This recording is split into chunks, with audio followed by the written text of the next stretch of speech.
Monsieur Aboubacar a la parole. Monsieur le Président, Madame la Ministre, Monsieur le rapporteur, chers collègues.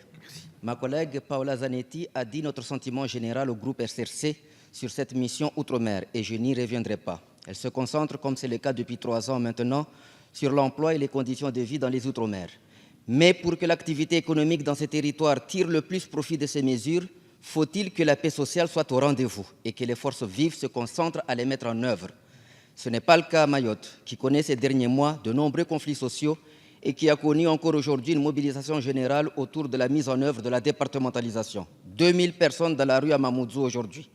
Je voudrais relayer ici ces inquiétudes et parfois ces incompréhensions et souligner l'absolue nécessité dans ce moment d'un dialogue social approfondi, donc apaisé, pour pouvoir avancer dans tous les chantiers, et ils sont nombreux qui sont sur la table. Je ne pourrai pas tous les citer ici, mais le fil directeur de ces mouvements est le rejet des discriminations de toutes sortes, l'aspiration à l'égalité et la place des Mahorais dans ces évolutions. Vous y serez, Madame la Ministre, la semaine prochaine, et vos réponses y sont très attendues. Je voudrais insister aujourd'hui sur l'urgence à relancer vigoureusement la politique du logement en général et du logement social en particulier dans ce département, à la fois pour résorber l'habitat insalubre, pour répondre aux besoins en logement de la population et pour relancer l'un des principaux moteurs de l'activité économique dont bénéficient en particulier les TPE, moteur en panne voilà près de 10 ans.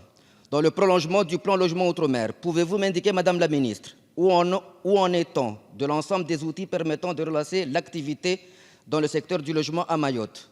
Je veux dire, la création effective de l'établissement public foncier d'aménagement et sa dotation budgétaire dès cette année 2016. Quel calendrier précis? En parallèle, le lancement d'un dispositif FRAFU attendu depuis un certain temps, sans lequel il n'y a pas de foncier aménagé ni pour le logement, pas plus d'ailleurs pour les équipements publics, mais aussi le dispositif du PA Trésorier ou encore l'application effective de l'allocation logement social et de l'allocation logement familial.